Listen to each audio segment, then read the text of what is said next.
Hi hello ನಮಸ್ಕಾರ, welcome back to my YouTube channel. ಎಲ್ರು ಹೇಗಿದ್ದೀರಾ? ಐ ಹೋಪ್ ಎಲ್ರು ಕೂಡ ಚೆನ್ನಾಗಿದ್ದೀರಾ ಅಂತ ತಿಳ್ಕೊಳ್ತಾ ಇದ್ದೀನಿ. ನಾನು ಕೂಡ ತುಂಬಾನೇ ಚೆನ್ನಾಗಿದ್ದೀನಿ. ಇವತ್ತಿನ ಟಾಪಿಕ್ ಏನಪ್ಪಾ ಅಂತ ಅಂದ್ರೆ ಅಂಗನವಾಡಿ ಫುಡ್ ಬರುತ್ತಲ್ಲ, ಅದು ಪುಷ್ಟಿ ಪೌಡರ್. ಅದರಿಂದ ನಾನು ಒಂದು ರೆಸಿಪಿ ಮಾಡೋಣ ಅಂತ ಅನ್ಕೊಂಡಿದ್ದೀನಿ. ಇದರಿಂದ ತುಂಬಾ ರೆಸಿಪಿಗಳನ್ನ ಮಾಡ್ಬೋದು. ಯಾರ ಮನೇಲಾದ್ರೂ ಇದ್ರೆ ಈ ಪೌಡರ್ನ ವೇಸ್ಟ್ ಮಾಡ್ಕೋಬೇಡಿ, ಇದನ್ನ ಯೂಸ್ ಮಾಡ್ಕೊಳ್ಳಿ.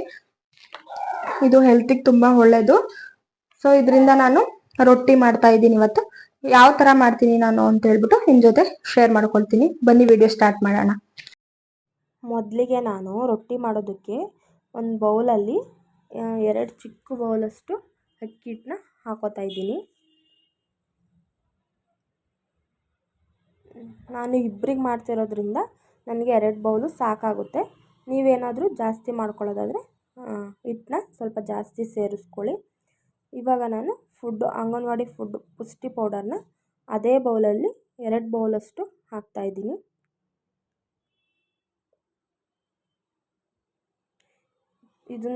ಈ ಫುಡ್ನ ವೇಸ್ಟ್ ಮಾಡೋಕ್ಕಂತೂ ಹೋಗಲೇಬೇಡಿ.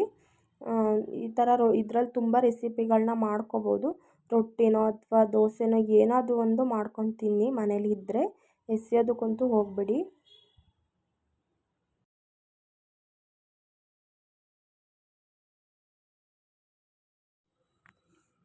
ಇವಾಗ ಹಿಟ್ಟಿಗೆ ನಾನು 1-2 ಸ್ಪೂನಷ್ಟು ಉಪ್ಪನ್ನ ಹಾಕ್ತಾಯಿದ್ದೀನಿ. ಉಪ್ಪು ನಿಮಗೆ ಎಷ್ಟು ಬೇಕಷ್ಟನ್ನು ನೀವು ನೋಡಿ ಹಾಕ್ಕೊಳ್ಳಿ. ನಿಮ್ಮ ಟೇಸ್ಟಿಗೆ ಎಷ್ಟು ಬೇಕೋ ಅಷ್ಟನ್ನು. ನಾನು 2 ಸ್ಪೂನಷ್ಟು ಹಾಕ್ತಾಯಿದ್ದೀನಿ.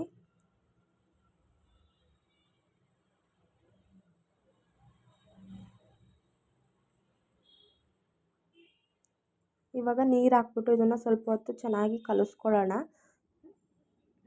ಚೆನ್ನಾಗಿ ನಾದ್ಕೋಬೇಕು ಹಿಟ್ಟನ್ನ, ಇಲ್ಲಾಂದರೆ ಹಂಚಿನ ಮೇಲೆ ಹಾಕಬೇಕಿದ್ರೆ ಕಿತ್ತೋಗುತ್ತೆ, ಬರಲ್ಲ. ನೀಟಾಗಿ ಮಿತ್ಕೊಳ್ಳಿಲ್ಲ ಹಿಟ್ಟನ್ನ ಅಂತ ಹೇಳಿದ್ರೆ. ಇದಕ್ಕೇನು ಜಾಸ್ತಿ ಇಂಗ್ರೀಡಿಯೆಂಟ್ಸ್ ಏನೂ ಬೇಕಾಗಿಲ್ಲ. ಅಕ್ಕಿ ಹಿಟ್ಟು ಮತ್ತು ಫುಡ್ಡು ಇವೆರಡರಿಂದನೇ ಮಾಡ್ತಾ ಇರೋದು ನಾನು. ನೀರು ಸೇರಿಸ್ಕೊಂಡು ಈ ಥರ ಚೆನ್ನಾಗಿ ಮಿತ್ಕೋಬೇಕು. ನೋಡಿ ಯಾವ ಥರ ಬಂದಿದೆ ಅಂತ ಹೇಳಿಬಿಟ್ಟು ಹಿಟ್ಟು. ಇವಾಗ ಇದನ್ನು ಸ್ವಲ್ಪ ಕ್ಲೀನಾಗಿ ಮಿಕ್ಸ್ ಮಾಡ್ಕೊಳ್ಳೋಣ. ನೀಟಾಗಿ ಕಲಿಸ್ಕೊಂಡಾದಮೇಲೆ ಚೆನ್ನಾಗಿ ಈ ಥರ ಮಿಕ್ಸ್ ಮಾಡ್ಕೊಂಬಿಟ್ಟು ಹಂಚ್ಕಾದ್ಮೇಲೆ ಹಂಚ್ ಮೇಲೆ ಹಾಕ್ಕೋಬೇಕು. ರೊಟ್ಟಿ ಮಾಡೋದಕ್ಕೆ ಹಿಟ್ಟನ್ನ ನಾನು ಚೆನ್ನಾಗಿ ಕಲಿಸ್ಕೊಂಡಿದ್ದೀನಿ. ಇವಾಗ ಹಂಚಿಟ್ಬಿಟ್ಟು ಹಂಚ್ ಮೇಲೆ ಹಾಕ್ಕೊಳ್ಳೋಣ ಬನ್ನಿ ರೊಟ್ಟಿನ.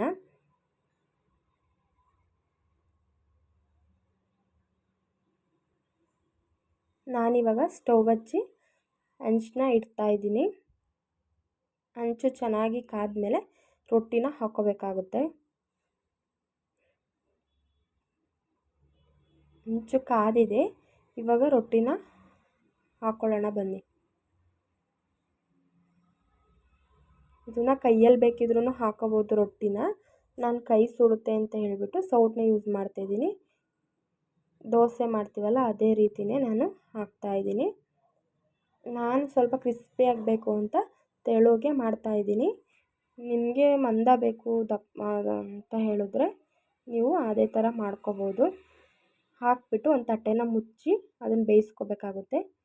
ಇವಾಗ ಬೆಂದಿದೆ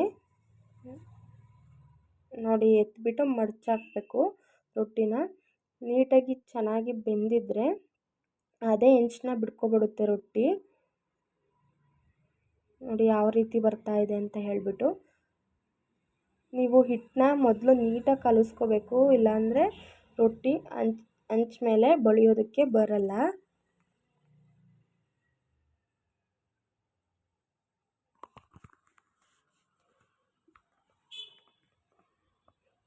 ಇವಾಗ ಚೆನ್ನಾಗಿ ಬೇಯಿಸ್ಕೊಂಡು ನಾನು ತೆಗೆದಿಡ್ತಾಯಿದ್ದೀನಿ. ಇದು ಮತ್ತೆ ಇನ್ನೊಂದು ರೊಟ್ಟಿನ ನಾನು ಅದೇ ರೀತಿ ಮಾಡ್ತಾಯಿದ್ದೀನಿ.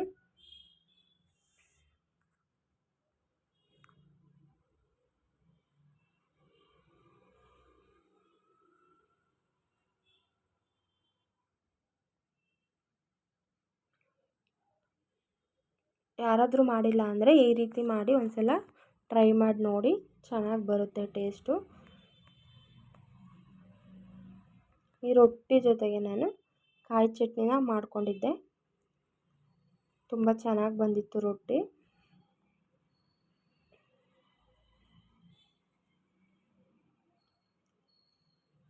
ಇದೇ ರೀತಿ ನಾನು ಎಲ್ಲ ಹಿಟ್ಟಲ್ಲೂ ರೊಟ್ಟಿನ ಮಾಡ್ಕೊಳ್ತಾ ಇದ್ದೀನಿ. ನೋಡಿದ್ರಲ್ಲ ಯಾವ ರೀತಿ ರೊಟ್ಟಿ ಮಾಡೋದು ಅಂಗನವಾಡಿ ಫುಡ್ಡಿಂದ ಅಂತ ಹೇಳಿಬಿಟ್ಟು. ನಿಮ್ಮ ಮನೆಯಲ್ಲೂ ಏನಾದರೂ ಇದ್ದರೆ ವೇಸ್ಟ್ ಮಾಡೋಕ್ಕಂತೂ ಹೋಗಬೇಡಿ. ಈ ರೀತಿ ನೀವು ಒಂದು ಸಲ ಮಾಡ್ಕೊಂಡು ತಿನ್ನಿ, ಟೇಸ್ಟ್ ಹೆಂಗಿರುತ್ತೆ ಅಂತ ನೋಡಿ, ನೀವು ಟ್ರೈ ಮಾಡಿ ನೋಡಿ.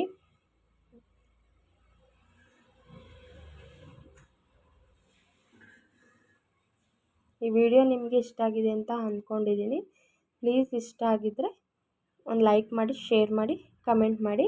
ಹಾಗೆ ಯಾರೆಲ್ಲ ನನ್ನ ಚಾನಲ್ನ ಸಬ್ಸ್ಕ್ರೈಬ್ ಆಗದೇ ನೋಡ್ತಿದ್ದೀರಾ ಪ್ಲೀಸ್ ಹೋಗಿ ಸಬ್ಸ್ಕ್ರೈಬ್ ಮಾಡಿಕೊಂಡು ವಿಡಿಯೋನ ಕೊನೆವರೆಗೂ ನೋಡಿ.